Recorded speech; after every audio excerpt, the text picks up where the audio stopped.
Namaste. All right, we're continuing our discussion of the Yoga Sutras of Patanjali. We are on Sutra 18. Virama pratyayabhyasa. Sorry, oh my gosh, let me start over again. Okay. Virama pratyayabhyasa. Purvaha samskaraseso. Nyah. Sorry, butchered that. I'm trying. All right, we're in this together.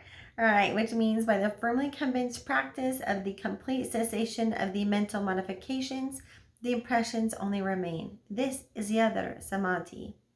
Asamprajnata samadhi. All right. And so in this sutra, Patanjali is discussing how to be like truly liberated and not what was that? The Bible says to be in the world but not of the world is what this is discussing. Dun, dun. So anyways, like one of my favorite parts, he says, so you first understand the nature completely, then bring it under control, and then push it aside and get liberated. And he goes on to say, that's why the samprajnata samadhi with all its four varieties should be practiced.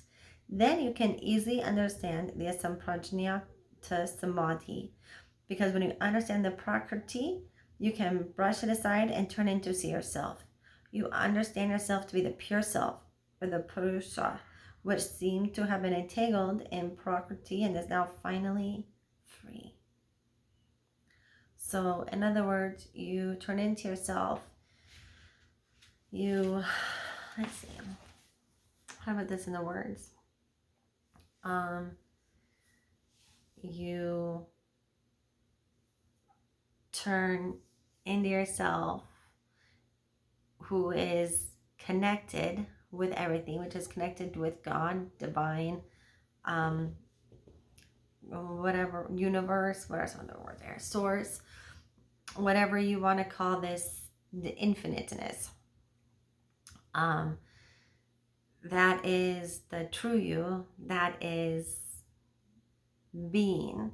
This, what you have, that you can see is just like your avatar, your personality, all that kind of stuff is through DNA, your life experiences, all this thing. But the very core of you, that's also the very core of me and everyone else, is God, is source, whatever you want to call it. So as you turn into yourself, you go back to, I don't want to say truth, but you go to the origins. So, and you realize how, yes, things suck here. Like life is hard. But just because something is hard, like you can have pain and not suffer. That's what I'm getting at. Like you can have pain, but it doesn't have to be suffering. Childbirth, for example, and I had 4 kids naturally, and they were not like piece of cake labors.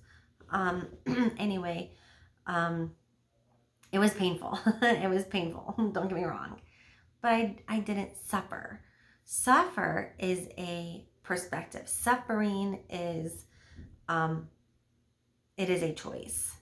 Something can be hard and painful, but you don't have to suffer. So anyway, when you turn into yourself, when you become one with, I don't want to say become one, that sounds, anyway, you connect with God, source, universe, whatever, there's a peace, there's a, like we talked about in our Yoga Sutra, or not Yoga Sutras, the, what is it, the Yamas and the Niyamas book, that when you're standing in that integrity, that truthfulness, like there's a boldness, there's a something that comes with that.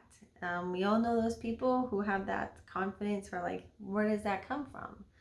Well, that comes from knowing who you are, and what's important to you, what you're about, whatever. Well, what does that mean? Well, at the core of us, that's who we are, that source. And so when you have that one with God or source, whatever you want to call it, I mean, look at Jesus.